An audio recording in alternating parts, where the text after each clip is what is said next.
Hi there guys, I'm Nikhil from GreedyTech, and in this video, I'll be showing you the most important tips and tricks for your iQOO 90. By the way, I'll also be making a dedicated video for the best feature section where I'll be talking about all the features offered by this phone. So definitely check out that video as well, link will be in the description.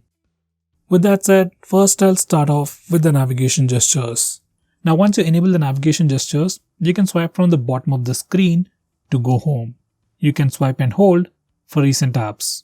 And you can swipe from the left side or the right side of the screen to go back a step.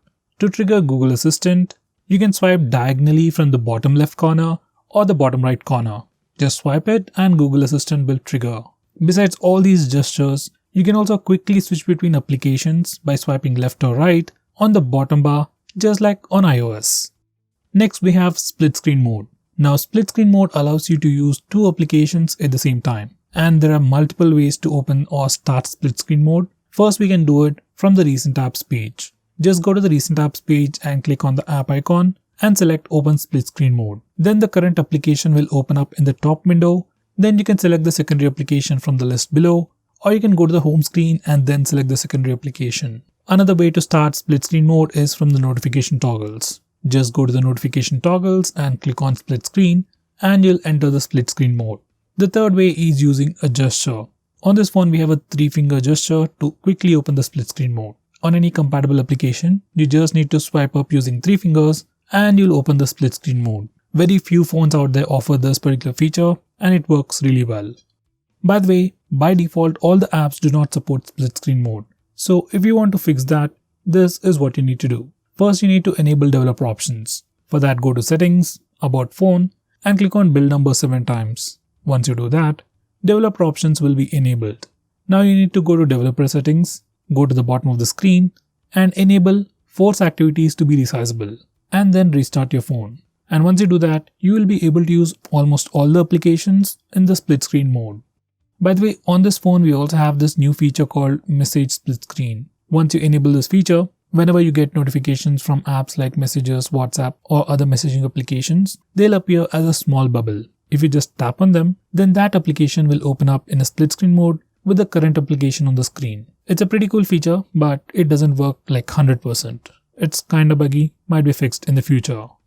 Next, I'm going to show you different ways to take screenshots on your phone. First way is using the buttons. You can just press the volume down and power button both at the same time to take a screenshot. Next, we also have the 3-finger screenshot gesture on this phone. It's enabled by default. If it doesn't work, you can just enable it. Now this is how it works. Once you enable this feature, just swipe down using 3 fingers and you'll be able to take a screenshot. It's very simple and it's very handy. Next, I'm going to show you how to take long screenshots. To take a longer screenshot, first you need to take a regular screenshot. You can either use the buttons or the gesture. Now once you take a screenshot, you get a preview and from here, click on long screenshot button. And then your phone will automatically take a longer screenshot. Next we have eye protection mode. Now using phones or computer displays late at night will affect our sleep because of the blue light emitted by the display. So to prevent that, we have this feature called eye protection mode on your phone, which puts a warm tint on the screen. You can enable it from the toggles or from the display settings, and you can also schedule it to automatically turn on and turn off. We can also change the intensity of this warm tint. I would personally recommend you to use it right from today. Next we have bubbles for chat conversations. Now this is another feature that really doesn't work, but it's a pretty cool feature overall. Once you enable this feature, every time you get a message from apps like Messages or even WhatsApp, conversations will appear as floating icons on top of other applications. Currently this feature only works with few apps and we can't even choose which apps either. As I've said, it's not working that well, but it's a pretty cool feature and might be fixed in the future updates. Next, I'm going to show you how you can lock applications on your phone. Now this is a built-in feature. You don't need to install any third-party application to do that, and you can lock any of these applications on your phone. By the way, you can unlock these locked applications either with a password, face unlock, or even with a fingerprint scanner. You can configure all that from settings. It's a pretty cool feature that comes built with the phone.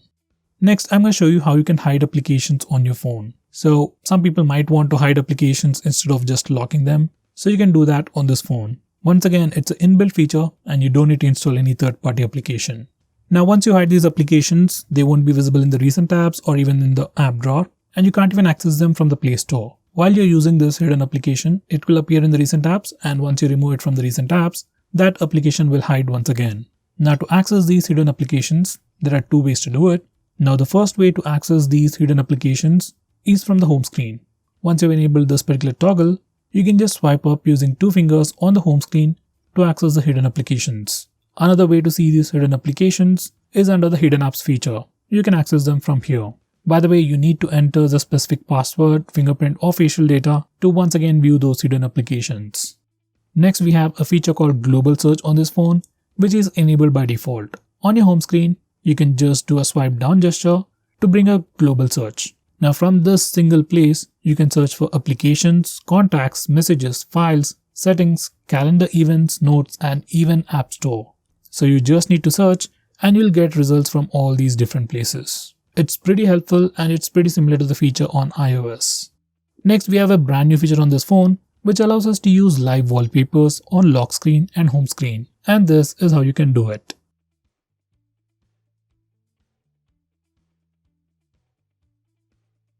Next, we have Nearby Share. Now this feature allows you to share files between different Android devices over Wi-Fi. Almost all the Android phones these days come with Nearby Share. First, you need to enable Nearby Share on both phones. On your phone, set visibility mode to everyone or contacts. If you're sharing files with someone new, then set visibility to everyone. It'll automatically change to contacts after some time. Now once you're done that, select the files that you want to share and click on the share button. You'll see all the nearby devices on the share menu and just click on the nearby device to quickly share those files over Wi-Fi to the other Android device. Now this feature is just like the Share It app, but it's an inbuilt feature that comes on all the latest Android phones.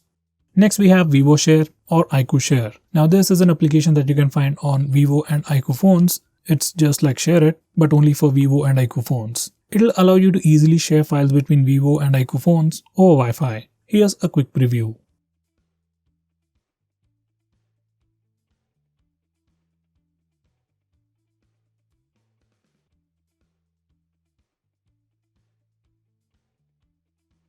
Next, we have Easy Share. Now this is another sharing application, once again which works like Share It. But you can download it on other phones from the Play Store. Once again, this application allows you to share files or Wi-Fi between 2 different Android devices very easily. Best part about this application, there are no ads.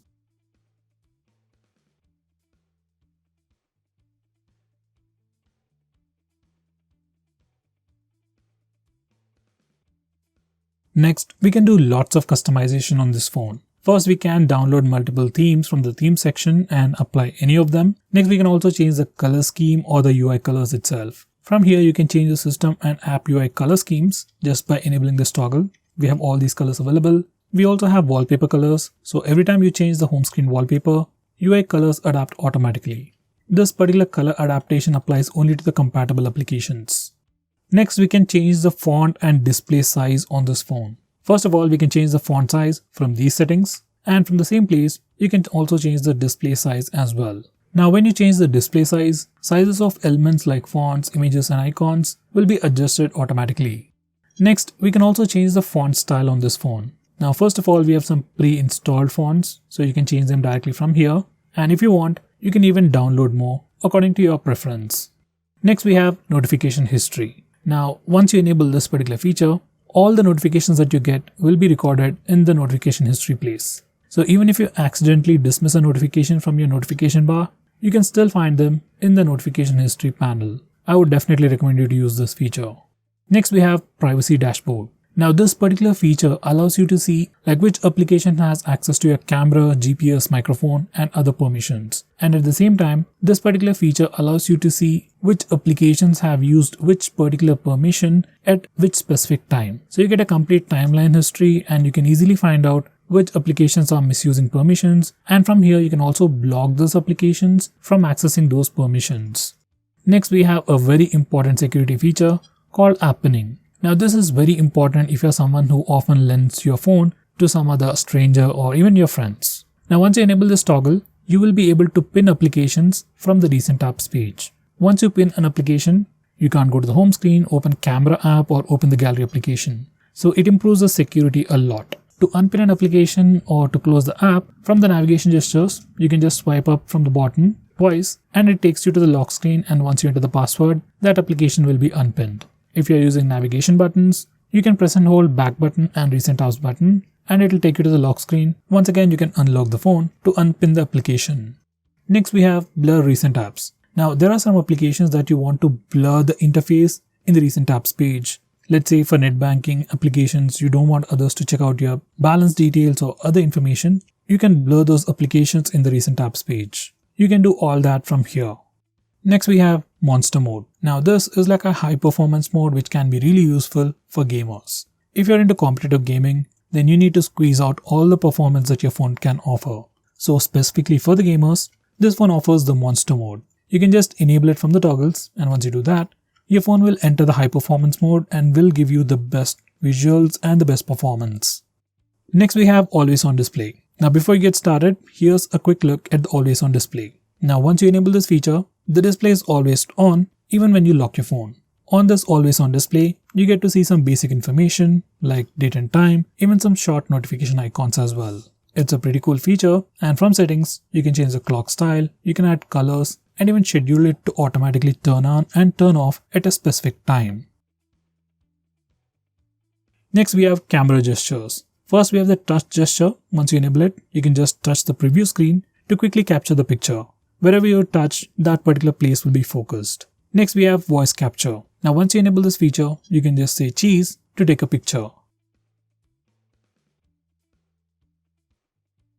Next we have palm capture. Now once you enable this gesture, you can just show your palm for both the front and rear cameras to take a picture automatically after 2 seconds. Here's a quick preview.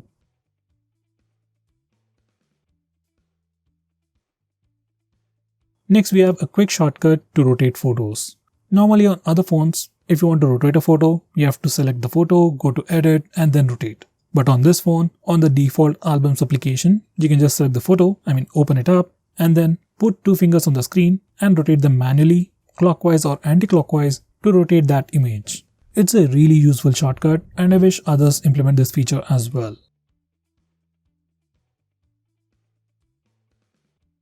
Next we have some brand new photo editing options on this phone.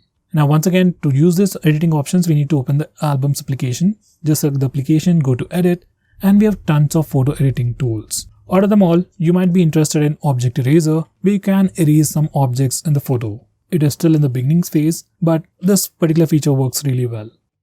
Next we have video editing options. Now this is one of the few phones out there which actually gives us video editing options directly on our phone without installing any third-party applications. If you are a YouTuber or someone who just wants to create some smaller videos directly on your phone, then this can help you a lot. Once again, go to your albums application, select the video, go to edit, and from here, you can actually edit this particular video. You can crop the footage, split it, add extra music track, and do a lot more directly on your phone. Next, we can change the screen refresh rate on your phone. Normal phones come with a regular 60Hz screen refresh rate, but obviously your phone has higher screen refresh rate. Now, if you go to the display settings, we have a section called screen refresh rate, and from here, you can change the screen refresh rate of your phone. By default, it is set to smart switch. So your phone automatically switches the screen refresh rate depending upon what you're doing. Now this can give you the best battery results. But for some reason, if you want a constant high screen refresh rate, you can change it from here.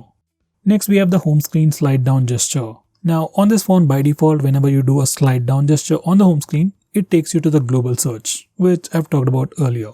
Now from the home screen settings, you can change it to notification panel. Once you do that, you can just do a swipe down gesture on the home screen to pull down the notification bar. If you don't use the global search feature, then you can definitely use this.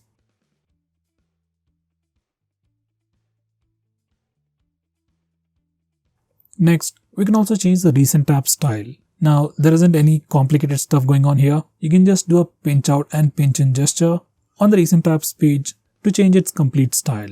Personally, I like the default one.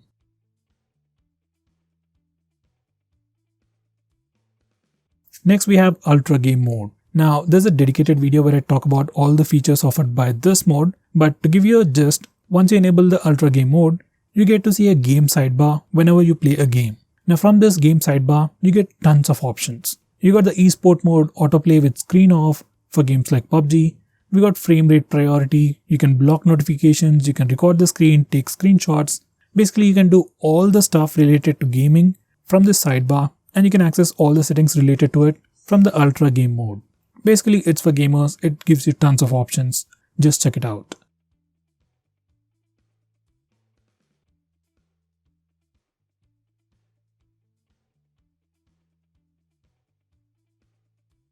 These are some quick tips if you use Face Unlock. In the Face Unlock settings, make sure to enable Fill Light option so that whenever you are using Face Unlock feature in low lighting conditions, display brightness goes up to improve Face Unlock speeds.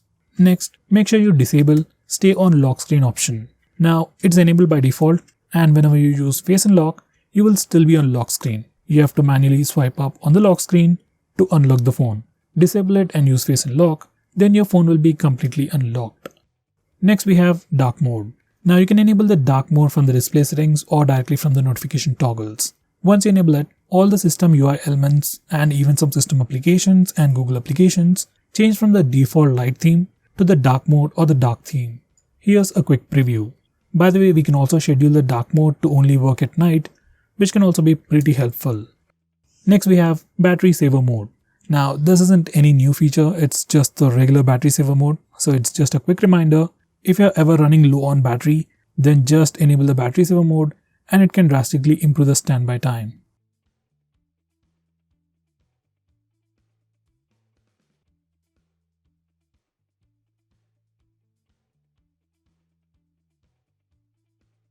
Next, we can also record calls automatically on your phone. For that, you need to go to the phone dialer settings and just enable toggle to record calls automatically on your phone.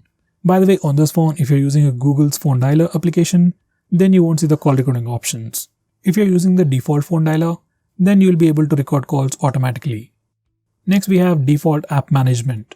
Now from this place, you can change your default phone dialer, default SMS application, default browser, and so on. So if you want to change it, you need to come to this place. Next, we have flash notification. Now once you enable this feature, every time you get a call or notification, your flashlight blinks and gives you a notification. Now this particular feature can be pretty handy if your phone is lost and is in silent mode. Next, we have smart click or quick action. Now once you enable this feature, whenever your phone is locked, you can press and hold the volume down button to turn on the flash. This is a very useful shortcut.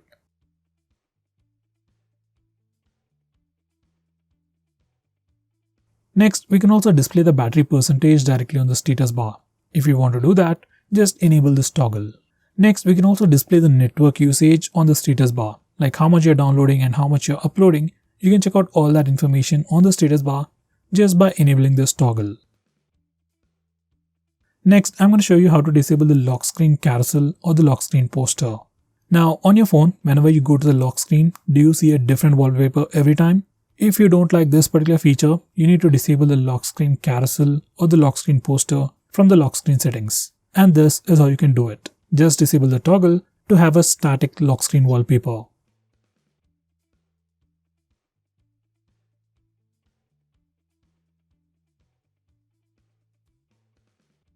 So guys, these are the most important tips and tricks for your phone. If I missed out on anything important, do let me know by commenting below this video. With that said, this is Nikhil signing off.